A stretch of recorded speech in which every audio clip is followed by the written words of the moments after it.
Hello everyone, Wrinkly Shirt here. I recently watched Suicide Squad, and I guess I thought I'd share my thoughts and opinions on it, since I am a YouTuber after all. But yeah, Oh shit. Here we go again. so for the beginning, obviously you can expect that there would be a lot of dialogue and just kind of setting up the general story and everything. I would say there were a lot of jokes that didn't really land as well. In fact, it was kind of hard to tell if they were trying to make a joke or if they were just letting the characters do their thing. Some of the timing with the jokes didn't really work out well. Sometimes I felt like they could have made a second take, and that would have been better. Um, Also, I felt like the pacing of the movie was also kind of weird. I don't know, just generally it felt like it was sometimes it was difficult to absorb everything that was happening and the general tone of some of the scenes because they were always trying to crack some sort of joke or change the tone or move to some other scene. And I think it's partially because this movie is produced by James Gunn, who is mostly known for his work on the Marvel movies, and the Marvel movies are very guilty of kind of that same problem of always, trying to keep the audience on the up and up. They're kind of they're always too afraid to let things linger for a bit, or else the kids might get sad or whatever. So yeah, that was something that kind of bothered me because it was something that I don't like about the Marvel movies is that they don't really give you enough time to really absorb everything that's happening, and they're always just trying to distract you from the darker implications and everything that's happening. But yeah, but overall, I would say that because of the nature of DC and a lot of the characters and their origins, it kind of stays true with a lot of the trauma and the psychology and the motivations and everything like that, and the consequences of people's actions. And I feel like that's something that you know was kept intact, and it's something that kept me engaged for the movie. And a lot of the jokes, while a lot of them didn't land, there were others that did land pretty well, and they were really funny. And when it comes to the actual narrative of the film, it's nothing too crazy or complex, but honestly, it didn't need to be. Really, I think it just needed to be better than the first Suicide Squad movie, and I think it definitely succeeded in that by a long shot. When it comes to a lot of the characters, I felt like everyone had something to offer, whether it was for comedy or for narrative purposes. I felt like no one was really wasted in the grand scheme of things. That said, a decent portion of the characters that are introduced are killed off, but they're used as sort of a setup and as a sort of literal Suicide Squad to make way for the other protagonists so that they could continue their mission. And it's very similar to Deadpool 2, where a bunch of people die, and but it's all played for jokes. I and it's not necessarily the jokes that they do with some of the deaths are actually pretty funny. I mean, obviously you have to have kind of a darker sense of humor, but yeah. And while it does suck to see some of the characters just kind of taken out immediately, I can't say it wouldn't have been nice to get to know them a little bit more and see them actually succeed first before they just get absolutely obliterated. Harley Quinn is actually really great in this movie. In fact, she has one of the best action scenes we've had so far in a DC film. She's less annoying than she was in Suicide Squad, and she isn't overly sexualized either.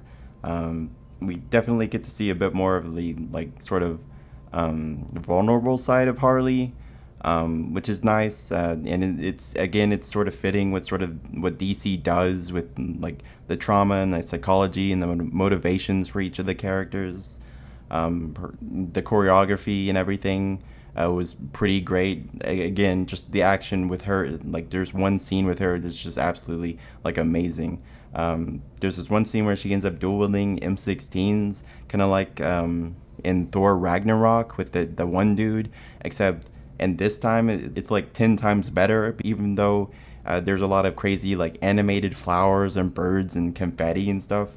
It's fitting within Harley's her personality and the way that the film is kind of self-aware. It's something that I think works really well with the film. And it's just I don't know, it's great. I loved it. But yeah, honestly, I'd be surprised if anyone came out of this movie not liking Harley Quinn. As for Bloodsport, he's basically this movie's Deadshot, but maybe, in my opinion, kind of cooler looking and a bit less of an asshole. I mean, he's a bit more likable. I really liked how they like portrayed his relationship with his daughter. It's definitely not the happiest or the healthiest relationship, but it was super believable and actually like pretty fucking uncomfortable, but like in a good way. It's kind of like Joker. And I think Storm Reed's performance as his daughter was absolutely phenomenal. It was fantastic. I really couldn't see anyone doing it like better than she did. But yeah, but he also has an interesting relationship with Peacemaker and also Ratcatcher 2. Him and Peacemaker have a pretty funny and but also like competitive dynamic that's like fun to watch. But yeah, and as for Ratcatcher 2, she basically ends up being a sort of like surrogate daughter to Bloodsport for like a duration of the mission. She wasn't like too like standoutish or anything, but she ends up bonding with King Shark, and because he's like this lonely guy, and he almost like eats her. But yeah, so she bonds with him to keep him from eating, his friends. So the team become his friends, and yeah, and initially you think that like maybe like the ability to control rats would be kind of silly and dumb, but it actually ends up being pretty useful in the grand scheme of things, and it's not entirely unbelievable that the rats would be useful.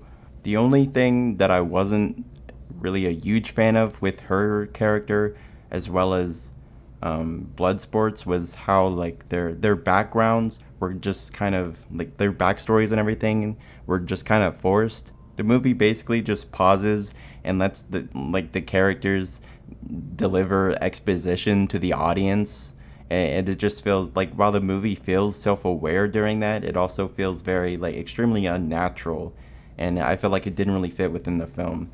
So while I did appreciate her character and her relationship with Bloodsport, I feel like the writing was sort of a disservice to her and the relationship with Bloodsport. After having seen some of the trailers, I really didn't know what to expect from King Shark.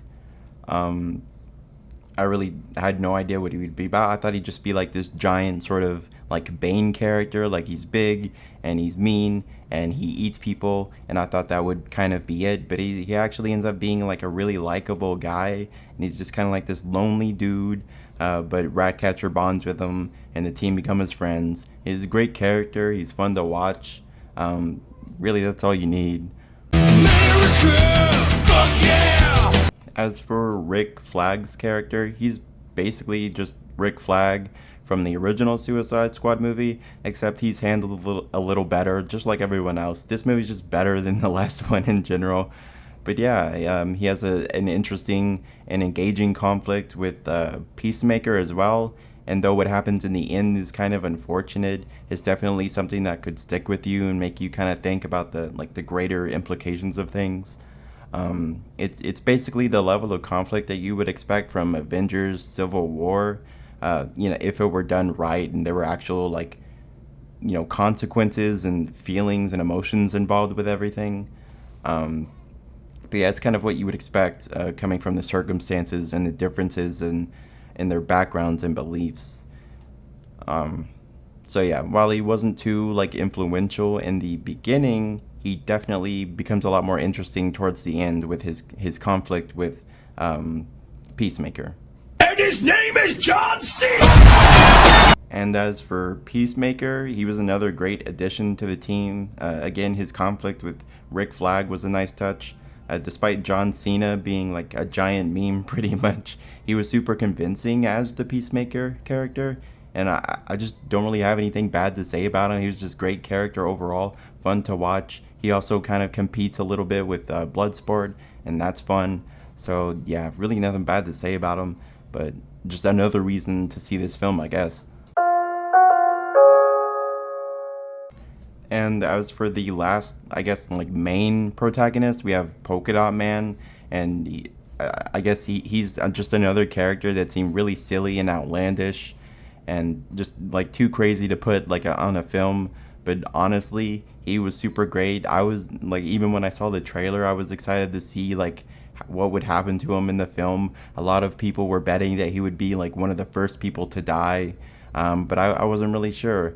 Um, but yeah, his presence in the team, like his dialogue, his backstory, and everything was like fantastic. He's both depressing, but like also really fun to watch. He's proof that you can take even like the most seemingly ridiculous ideas and still make them interesting and engaging. He's also one of the rarer characters that still fit the darker themes of the DC universe, but he also still manages to bring life and color into the surrounding world. While short-lived, he has a pretty nice little redemption arc at the end.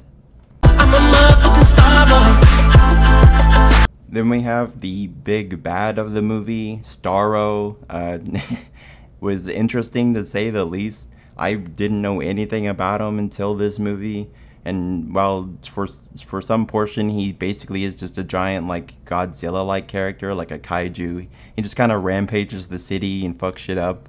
But at the end, he actually has some pretty interesting dialogue where he reflects on how peaceful he was drifting around in space, and it sort of hints at like this, how like aware he is. It sort of takes away from the monster and makes him a bit more like human, and it's kind of sad. But yeah, overall, I mean, he wasn't around too long, but yeah, he was. I don't know. I don't really know what to say about him. Overall, I felt that most, if not all, the characters in this movie were great. As mentioned before, the pacing wasn't the best in certain areas. There were definitely things that could have been done a lot better, but for what we got, I'm not disappointed. I mean, it's pretty hard to be disappointed when your last frame or reference is Suicide Squad. Uh, but overall, I really enjoyed the movie. A lot of the CGI and effects were actually pretty great. In fact, in some cases, I would say that they were better than what we saw in some of the later Marvel movies, which is kind of crazy. Um, but yeah, I would say and also some of the weapons and technology were a bit off-putting because especially with Bloodsport's gun that kind of transforms. That's something that I hadn't really seen before. It's not necessarily, it doesn't necessarily break the story or anything, but it's just something that I wasn't really expecting. Um, but yeah, and it's not too far off because I mean, in the last Suicide Squad, we had literal gods come to Earth, so it's not crazy to think that there would be other crazy stuff going on. And depending on like what medium you're taking a look at, whether it's the games, the movies, the comic books, there's always something that kind of differentiates it from like reality. But yeah, I'm definitely open to more like futuristic stuff, whether it's future or retro future or even some like mythological or fantastical related stuff. I'm definitely open to seeing more, different worlds portrayed by DC. But I really did enjoy the film. I think that if you like comic book movies or you just like Harley Quinn or whatever, I would say that it's definitely worth a watch. I probably should have mentioned this before, but there is a shit ton of gore. So if you get like super queasy or weak in the stomach and you just get sick from like gore and stuff like that, you should probably skip this one or wait until you can watch it at home and then bring a bucket with you. Because there's a lot of gore in this movie. So yeah. Also, there are some titties and there are some dicks. So if you don't want to see titties or dicks, then don't watch this movie. But yeah, this is definitely not a kids movie. But yeah, I really liked it. I give it an arbitrary 6 out of 10. Definitely worth a watch. But yeah, I've been you and I. Enjoy.